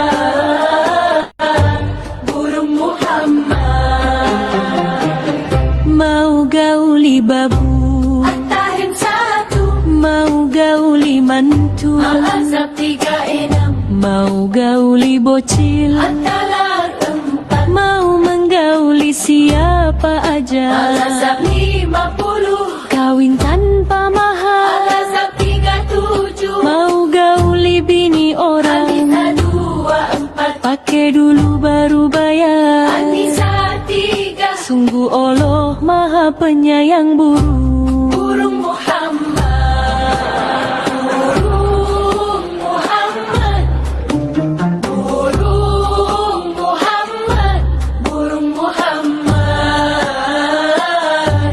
burung Muhammad. Mau gauli babu, atahin satu, mau gauli mantul. Al-Azhar 36. Mau gauli bocil adalah 4. Mau menggauli siapa aja. Al-Azhar 50. Kawin tanpa mahal. Al-Azhar 37. Mau gauli bini orang. Anissa 24. Pakai dulu baru bayar. Anissa 3. Sungguh Allah maha penyayang burung. Burung Muhammad. Burung Muhammad. Burung Muhammad. Burung Muhammad. Burung Muhammad.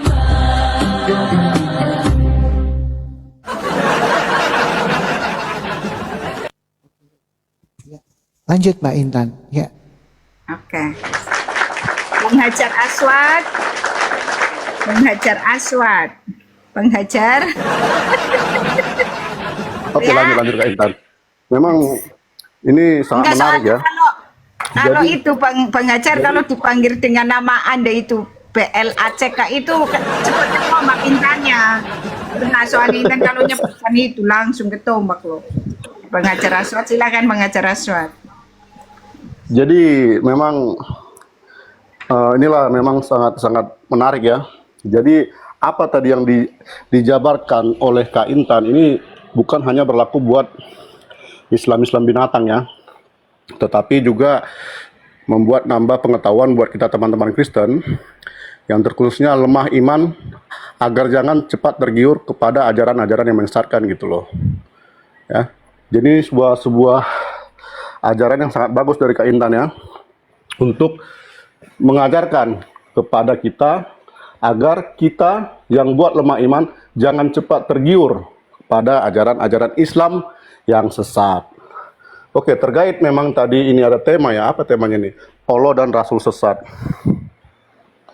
Memang benar ya, kalau kita pelajari semua isi dalam Al-Quran, ya, satu-satunya agama yang menyembah sesembahan bernama Allah ini hanya agama Islam, ya, dan di mana ajaran yang ada di Al-Quran sesuai dengan ajaran si Allah ini adalah ajaran-ajaran menyesatkan gitu, ya, di mana ini berkaitan dengan kebencian, bun-bun dan lendir gitu loh. Kalau mau minjam istilah dari Kak Intan tadi, mami tot ya, makan minum ngentot gitu ya, ya Kak Intan ya.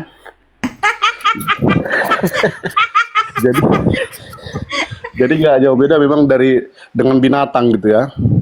Tapi sebenarnya ini sudah ada juga ya yang pemberitahuan kejujuran dari si Allah tersebut ya, karena ada dalilnya yang mengatakan bahwa ada orang yang menuhankan, ada orang yang menganggap hawa nafsunya sebagai Tuhan gitu loh. Ini siapa maksudnya? Ya ini si Khatam tadi yang mereka katakan ini adalah si Muhammad gitu. Ya. Bayangkan teman-teman ya, semua isi Al-Qur'an itu berhubungan dengan hawa nafsu si Khatam gitu. Ya. Sehingga ada perkataan turun celana, turun ayat gitu loh. Ya. Setiap yang berhubungan dengan hawa nafsu si Khatam ini turun ayat. Ketika dia mau berperang, turun ayat. Ketika dia mau berbuat cabul, turun ayat. Ketika dia ingin berzina, turun ayat. Jadi dari sini kita bisa menilai ya, bahwa ajaran-ajaran yang ada di dalam Al-Quran ini hanyalah ajaran yang menguntungkan sifat-sifat iblis gitu loh. Karena tidak akan mungkin Tuhan yang benar mengajarkan ajaran-ajaran cabul, ajaran-ajaran memerangi, bun-bun, zina. Ya. Dan bagaimana mungkin kita menyembah Tuhan yang benar kalau Tuhan ini yang mereka klaim bernama Allah menetapkan kepada pengikutnya neraka sesuai dengan Maryam 71. Ya. Jadi ini bukan Tuhan yang benar, melainkan ini adalah iblis yang dijadikan nama menjadi Allah. Dan hanya Islamlah yang menyembah sesembahan yang bersekutu dengan iblis. Bahkan secara langsung dikatakan di Al-Qur'an ya, bahwa Allah ini mengirim setan untuk menyesatkan manusia. Ini Tuhan apaan ini? Ya. Bagaimana mungkin Tuhan pencipta mengutus ya, kalau ini memang benar sebagai Tuhan, mengutus setan untuk menyesatkan manusia. Jadi si Allah ini bekerja sama dengan iblis ini. Dan didukung dalil di Sat 82, iblis berkata, demi kemuliaanmu ya Allah. Bang, nanti Bang Hajar Aswad yang ayat 84-nya jangan mau itu Allah berfirman. Itu masih biblis karena tadi sudah Intan jelaskan kata kola. Kalau masih dalam paragraf yang sama, berarti itu merujuk kepada subjek yang sama. Nanti dijelaskan Bang di komal-komal Bangsot ayat 82 sampai 88 itu percakapan murni antara si Katem ini dengan si iblis Bang. Nanti dijelaskan Bang. Iya, memang benar ya. Makanya tadi ku awali tadi gini Kak, ya kan? Ini kan sebenarnya isi Al-Qur'an ini kan hanya karangan-karangan orang-orang yang ingin memuaskan hawa nafsunya gitu loh, bukan dari Tuhan yang benar. Ya, sehingga ini ada percakapan iblis dengan si manusia-manusia ini gitu, yang mengatasnamakan ini adalah si Muhammad bahkan si Allah. Ya, jadi inti sari dari omongan aku tadi, disinilah kita bisa paham bahwa ada persekutuan antara iblis dan sesembahan mereka yang bernama Allah untuk menyesatkan manusia. Dan bahkan sampai detik ini si iblis berkata, demi kemuliaanmu ya Allah, aku akan menyesatkan manusia. Ini Tuhan apaan gitu loh. Ini bagi orang-orang yang punya akal. Tetapi karena Islam tidak jauh dengan binatang yang kerjanya hanya makan, minum, dan ngentot, ya mereka nggak punya akal gitu loh, untuk memahami makna-makna yang tertulis di dalam Al-Quran. Ya. Jadi buat teman-teman kita Kristen yang dari awal tadi mendengar dari pengajaran yang telah diberikan Kak Intan, itulah sesungguhnya ajaran yang memang bisa kita bandingkan gitu loh.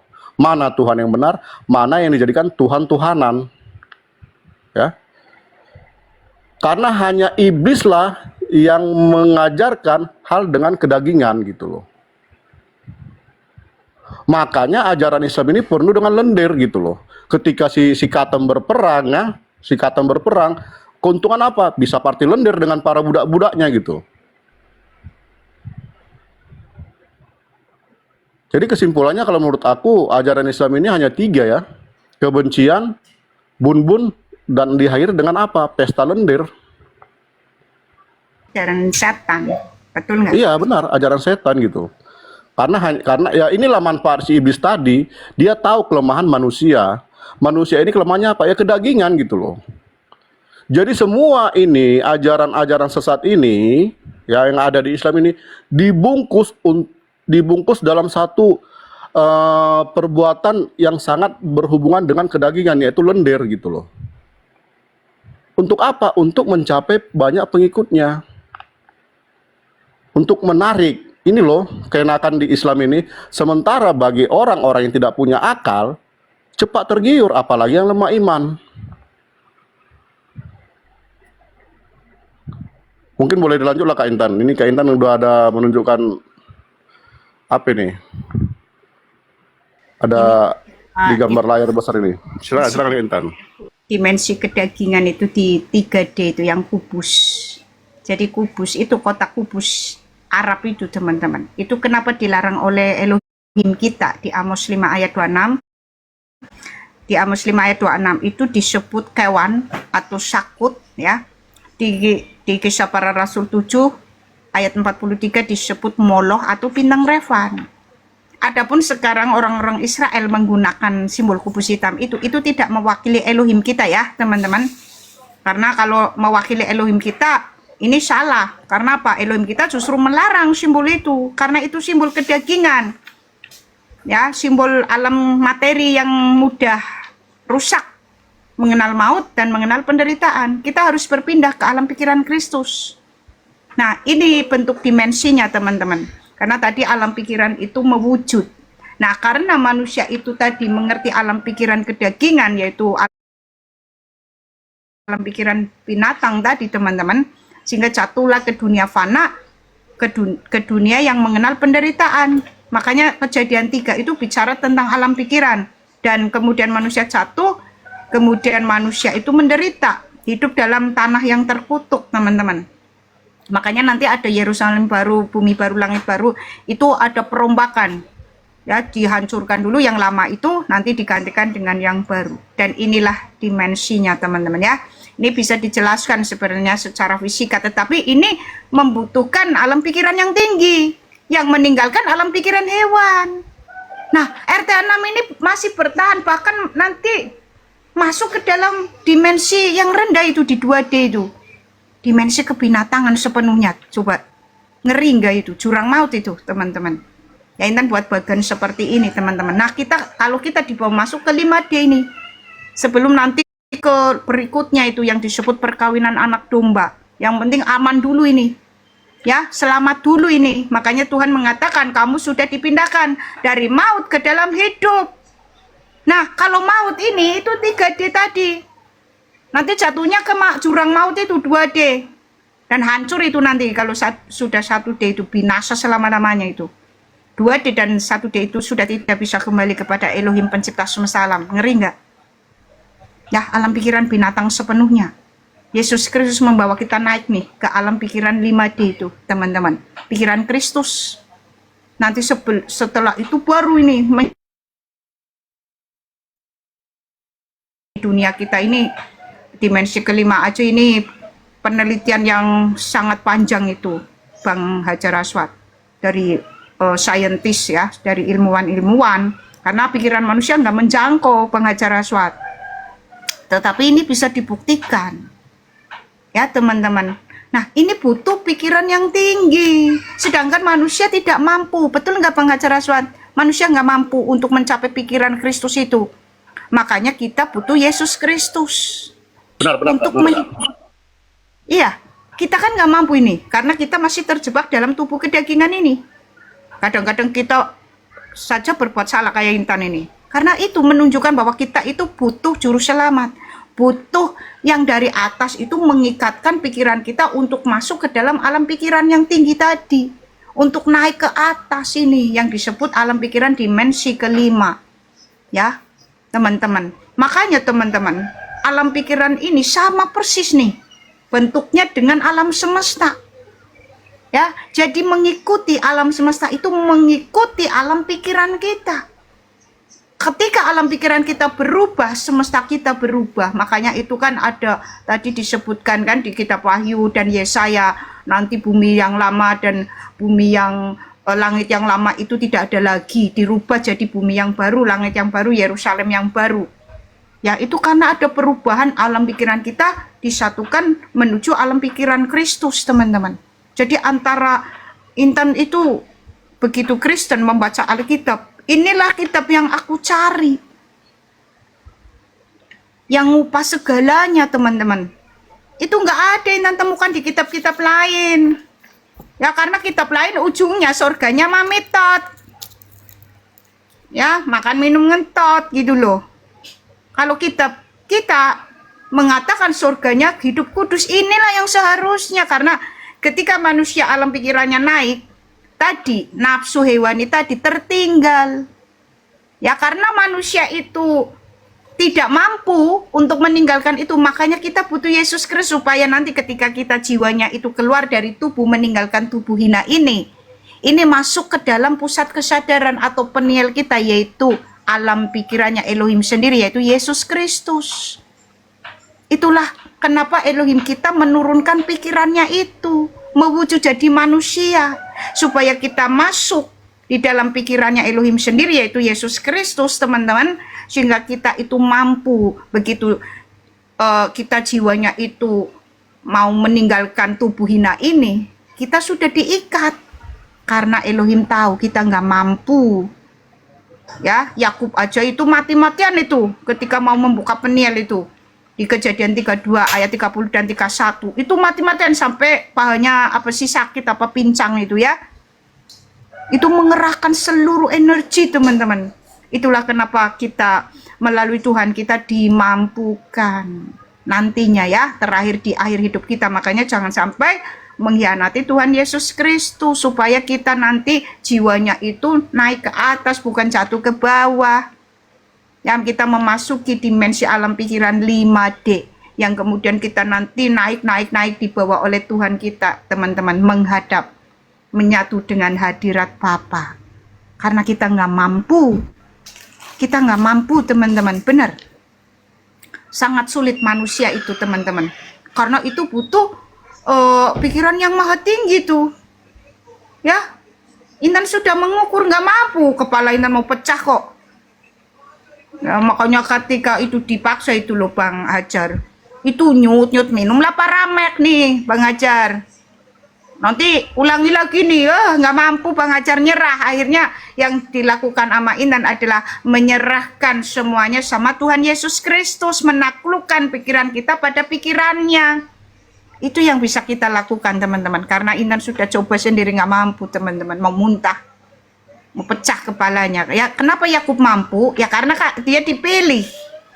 Karena dia akan bertransformasi dari Yakub yang lama ke Yakub yang baru yang dinamakan Israel. Itu titik balik ya buat kita semuanya juga. Makanya keselamatan itu hanya datang dari bangsa Yahudi, bukan dari bangsa Mekah. Ya, teman-teman. Jadi luar biasa loh Alkitab, teman-teman ya. Kalau teman-teman baca itu, nangis aku tuh, Bang Hajar Aswad.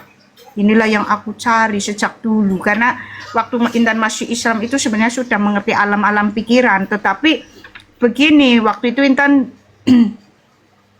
juga mengakui aku nggak mampu. Terus gimana ya caranya? Karena aku belum mengerti Tuhan Yesus, teman-teman. Belum mengerti kekristenan.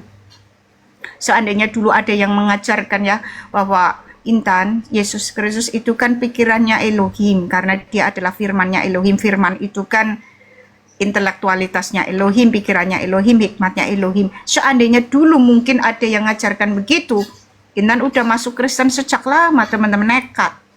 Karena nggak ada yang mengajarkan. Ya, nggak ada yang mengajarkan itu. Ya, karena Intan sebenarnya dari dulu cari tahu siapa yang bisa membawa alam pikiranku naik ke alam pikiran yang tinggi ini, karena Intan berusaha sendiri nggak mampu, nyerah. Jadi bohong ya teman-teman kalau meditasi itu bisa mencerahkan, bisa membawa alam pikiran ke alam pikiran yang merdeka. Itu tidak bisa, teman-teman. Intan sudah praktekkan. Bahkan ketika Intan di puncak kesadaran ya, menurut meditasi itu ada jurang yang tidak bisa Intan lalui. Kalau Intan nekat jatuh ke jurang maut dan metong mungkin saat itu. Jadi Intan mundur sambil mencari tahu siapa yang bisa menyeberangkan aku ke sono. Ya, satu-satunya yang bisa menyeberangkan hanya Yesus Kristus. Karena dia adalah firmannya Elohim sendiri, sedangkan manusia, mau itu Siddhartha Gautama, apalagi si Katem ini. Ya, jauh teman-teman, Siddhartha Gautama aja nggak bisa kok. Ya, teman-teman, apalagi si Katem. Siddhartha Gautama itu kan berpantang banyak hal itu. Nggak bisa. Nyatanya dia nggak bangkit dari kematian. Nah, ciri-cirinya yang bisa menyeberangkan, itu yang bisa bangkit dari kematian dengan mengenakan tubuh kemuliaan. Itu cirinya. Karena tubuh kemuliaan itu terbentuk dari pikiran yang maha tinggi. Makanya di situ Intan memahami, oh, Yesus Kristus berarti adalah Tuhan. Karena dia bisa bangkit keluar dari jurang maut mengenakan tubuh kemuliaan. Karena hanya yang memiliki pikiran yang maha tinggi saja yang bisa lolos. Disitulah Intan menyadari bahwa dia itu adalah memang Tuhan sendiri. Karena tidak mungkin kalau dia bukan Tuhan, teman-teman. Seperti pelajaran fisika itu black hole. Bahkan cahaya saja tidak lolos ketika masuk black hole. Apalagi materi atau partikel-partikel di situ. Tetapi, ya ada argumentasi begini. Ketika partikel itu masuk ke dalam black hole lalu bisa keluar, berarti partikel ini memiliki kuasa yang jauh lebih besar daripada black hole itu sendiri. Itu di dalam ilmu fisika. Di situ Intan berpikir, berarti yang keluar dari jurang maut dengan merubah materi yang tadi berenergi rendahan atau atom ke partikel yang jauh lebih besar, yang energinya lebih besar, mungkin setara dengan partikel foton ya, atau lebih jauh lagi, ini lebih besar lagi takion, tapi mungkin kalau Tuhan Yesus Kristus itu melebihi semua itu ya. Nah, ini berarti dia itu pikirannya sangat tinggi, melebihi penguasa-penguasa yang ada di dunia bawah tadi. Ya, di jurang maut tadi, seluruh iblis. Berarti dia itu Tuhan. Di situ Intan menyadari. Ya, berarti dia itu pikiran yang mewujud, pikiran maha tinggi yang mewujud menjadi manusia. Ya, teman-teman, karena apa teman-teman? Tubuh kemuliaan yang dipunyai oleh Tuhan Yesus Kristus bisa disentuh, tetapi dia kan menunjukkan bisa menembus tembok itu. Itu berarti memiliki partikel ya yang berenergi sangat besar, dan itu hanya bisa dilakukan kalau kita kan akibat kita bersekutu dengan Yesus Kristus sehingga kita nanti punya tubuh kemuliaan. Kalau ini dia sendiri yang merubah, berarti dia itu maha kuasa teman-teman. Ya, berarti dia pikiran yang maha tinggi ini. Di situ Intan menyadari itu teman-teman, dan tidak ragu lagi untuk mengikuti dia. Inilah yang tidak dipahami sekalipun oleh ahli-ahli fisika dari Israel maupun dari Islam. Ya, padahal mereka kan ahli fisika juga, tetapi tidak pernah memikirkan hal ini. Ya, tetapi Intan memikirkan hal ini teman-teman. Ya, itu kan berarti dia itu bisa merubah partikel yang tadi atom-atom rendahan itu teman-teman menjadi partikel yang memiliki energi yang sangat besar itu. Ya, yang maha besar ya. Kalau Tuhan itu kan mungkin melampaui Tachyon sendiri tuh, karena dia itu bisa naik ke atas itu teman-teman dan menghilang di awan-awan itu hanya bisa dilakukan oleh dia yang memiliki pikiran yang maha tinggi. Karena partikel ini teman-teman yang berenergi besar ini tidak terbatas ruang dan waktu, dan itu hanya bisa dilakukan oleh dia yang memiliki pikiran yang maha tinggi. Makanya Yesus Kristus mengatakan di Wahyu 1 ayat 8, dia menyebutkan dirinya maha kuasa. Dan Intan percaya, karena antara data yang satu yang tertulis di Wahyu 1 ayat 8 dengan ketika dia itu menghilang ke awan-awan itu, naik ke awan-awan, itu sinkron. Ya, dia maha kuasa karena memang yang bisa dilakukan itu hanya yang dari yang maha tinggi atau maha kuasa itu yang bisa naik ke atas itu, karena partikelnya itu berenergi besar sekali teman-teman. Kita nggak kuat, makanya Intan ikut Yesus Kristus supaya semua iblis takut sama Intan. Ya, kalau Intan ini berdiri sendiri tanpa campur tangan Yesus Kristus, udah habis oleh iblis. Udah habis oleh iblis ya teman-teman. Itulah ya teman-teman. Jadi teman-teman harus lebih mengasihi dan mencintai Tuhan Yesus Kristus. Ya, harus masuk ke dalam dia sepenuhnya, mengasihi dia sepenuhnya teman-teman ya, dan hancurkan ajaran-ajaran yang ingin mengganggu alam pikiran teman-teman, dibujuk rayu oleh ajaran-ajaran sebelah, ajaran katem. Tolaklah itu ajaran itu ya, karena itu bukan ajaran yang benar, itu ajaran dari Allah dan Rasul yang sesat ya, yang bekerja sama dengan iblis. Silakan Kak Marsha. Oh iya, oke. Teman-teman terima kasih ya. Udah lebih dari 3 jam ya kita mengudara ya. Thank you Mbak Intan. Ini aduh, ini materinya berat. Tapi sekali lagi ini yang harus kita ketahui ya. Saya belum pernah ketemu di Komal manapun atau di YouTube manapun tentang penjabaran seperti ini. Cuman Mbak Intan. Jadi ya, runutannya jelas ya, benang merahnya jelas ya teman-teman.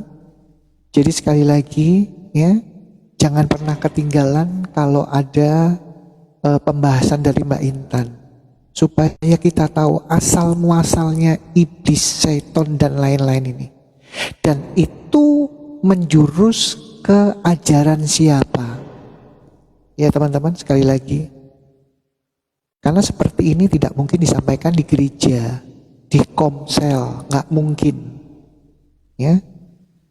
Karena kita ini membicarakan korelasinya bukan korelasi ya, perbandingan antara Alkitab yang kita imani dengan ajaran setan itu sesuai data mereka yang tertulis. Ya teman-teman. Kak, sorry apa nih Kak, Marsha rekam posting ke YouTube, ke YT. Oke, jadi begini teman-teman ya, sekali lagi ya. Untuk saat ini belum ada, mungkin Mbak Intan sudah ada, ini karena ada yang nyinggung ya Mbak Intan, sedikit ya Mbak Intan ya. Kita memang dari pertama nggak kepikiran ya untuk ke YT ya, karena Mbak Intan itu sudah fokus untuk pengajarannya.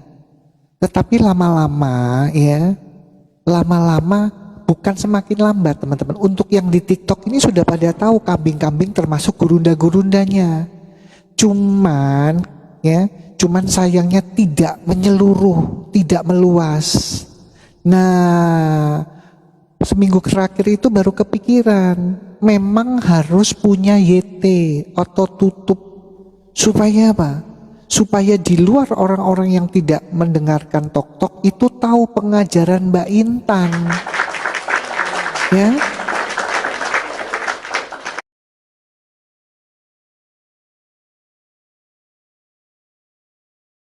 Jadi teman-teman tolong disupport, teman-teman nanti sebentar lagi Mbak Intan akan nunjukkan akun YT-nya, teman-teman tolong di follow, di subscribe ya teman-teman ya, supaya apa? Supaya pengajaran Mbak Intan itu sampai di ujung bumi dengan pembahasannya yang penting ini. Karena belum ada teman-teman, coba teman-teman lihat, ada nggak di tok-tok ini pembahasan seperti Mbak Intan? Belum ada teman-teman. Makanya kita support Mbak Intan ya. Kita support Mbak Intan supaya pengajaran Mbak Intan ini akan nanti mendunia. Karena YT itu mendunia. Orang yang nggak tahu, orang yang sok tahu akhirnya menemukan kebenaran dari apa yang dijelaskan Mbak Intan lewat dalil dan data-data yang akurat. Ya teman-teman. Ya, terima kasih teman-teman. Ya, saya belum ya teman-teman ya. Sekali lagi memang kendalanya saya belum ada apa sih jenenge Mbak Intan? Alat itunya ya. Nah, Intan aja kendalanya nggak bisa itu laptop. Iya, kendalanya kita laptop teman-teman. Mbak Intan ada laptopnya agak rusak ya. Makanya memang kalau ke YT itu kalau dari YT melihatnya sama seperti kayak di layar ini itu harus pakai laptop. Kalau pakai handphone cuman suaranya saja. Ya. Jadi kita sama-sama tolong doakan kami terutama Mbak Intan supaya betul minta laptop ya. baru Kak. Ya teman-teman ya, kita doakan supaya kita punya YT. Kalau mau bikin cepat memang, tapi kan alatnya itu untuk mediasnya belum bisa teman-teman ya. Iya, terima kasih atas masukan itu ya. Terima kasih. Memang aman karena CP luar negeri itu kan juga profilnya nggak kelihatan ya.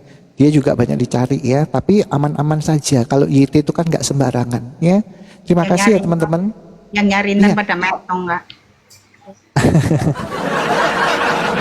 Jadi ya tolong didoakan semoga kita bisa memenuhi persyaratan terutama alat-alat. Memang kan harus ada alatnya untuk buka YT. Karena kalau Mbak Intan pengajaran seperti ini orang YT cuma dengar suara kalau tidak ada laptopnya. Saya juga kendalanya itu ya, tapi kita ya nggak mau ngemis-ngemis ya Mbak Intan, nanti kayak orang sebelah lagi ngemis-ngemis gitu nanti jadi bahan ya. Tapi saya percaya kalau Tuhan nanti ya, Tuhan akan memberikan dengan waktu yang tepat. Kita nanti saya Mbak Intan punya YT. Saya juga kepikiran gitu, karena selama ini teman-teman semua pada laporan, Kak Marsha itu banyak loh di YT penontonnya. Saya bilang, saya nggak pernah punya YT. Ternyata orang lain yang membikin kontennya, akhirnya mereka sendiri yang ini ya teman-teman ya. Iya, diambil orang lain konten-konten kita. Intan mah tahu dari mentor Intan sendiri. Noh, kau di Betul. YouTube terkenal Iya, sama Kak Georgina. temenmu itu si Marsha itu. Kau itu mulutnya kayak dongkrak rusak. Saya juga kaget loh teman-teman. Banyak yang laporan DM, Kak, kakak ada di ini. Nggak tahu, saya nggak punya YT. Loh tapi ada Kak, itu subscribe-nya banyak loh, sudah ribuan. Masa sih saya bilang gitu. Tapi ya mungkin nggak ya terlambat, tapi ya semoga nggak terlambat gitu kan. Kita akan ke situ, sudah kepikiran saya Mbak Intan sama Mbak Intan supaya pengajaran yang kita sampaikan tuh full ya, bukan dipotong-potong sama yang ngambil konten kita. Itu kan yang namanya yang di YT ada saya ada Mbak Intan itu kan dipotong-potong, tidak full ya. Nah, makanya teman-teman tolong doakan ya. Nanti kalau memang Tuhan berkenan kita punya medianya ya, supaya bisa punya YT sendiri ya teman-teman ya. Sama Mbak Intan juga kendalanya sebenarnya Mbak Intan sudah bisa, tapi kendalanya laptopnya memang nggak bisa, rusak ya, memang harus pakai laptop teman-teman. Saya apalagi malah nggak punya, saya cuma punya handphonenya sudah Karena siap, tinggal laptopnya. bukan dulunya milik umum, pinjam sana Iya pinjam itu sini, betul. bawa sana bawa sini. Nggak kepikiran kan Mbak Intan dulu, bener nggak kepikiran kalau kayak gini. Coba kalau misalkan kepikiran, karena kan kita bukan ini ya teman-temannya, sekali lagi saya kalau kepikiran untuk nanti akan dapat untung dari itu, nggak kepikiran. Kalau mau kan dari dulu, bener nggak Mbak Intan? Dari dulu teman-teman. Cuman memang sekarang akhirnya terpikir gini, oh iya ya, kalau orang-orang yang ngambil konten dari narasi Mbak Intan atau dari narasi saya itu tidak full, dipotong-potong, itu sayangnya. Dan tidak bisa menunjukkan datanya, betul nggak Mbak Intan? Ada yang nggak nunjukin datanya. Nah makanya semoga teman-teman tolong doakan ya, kalau memang Tuhan kasih kepercayaan kita punya YT, pasti Tuhan akan cukupkan semuanya, Tuhan akan lengkapkan segala peralatannya ya teman-teman ya. Tolong disupport doa ya teman-teman semuanya ya, supaya kita, saya dan Mbak Intan punya YT ya teman-teman ya. Cuman memang kendalanya itu aja. Oke lanjut Mbak Intan. Ini teman-teman, dan mau jawab ini Iman Daily. Ini Iman Daily bertanya begini Kak, kenapa Elohim itu Tuhan itu tidak menghancurkan ajaran-ajaran setan ini ya, kok dibiarkan meluas? Sudah sebenarnya ya Kak Intan, kan Tuhan Maha Tahu, mengapa dulu tidak menyingkirkan penyebaran agama yang sesat-sesat itu Kak? Sudah. Tetapi itulah kecenderungan manusia ya, ketika sudah jatuh dalam dosa itu buta.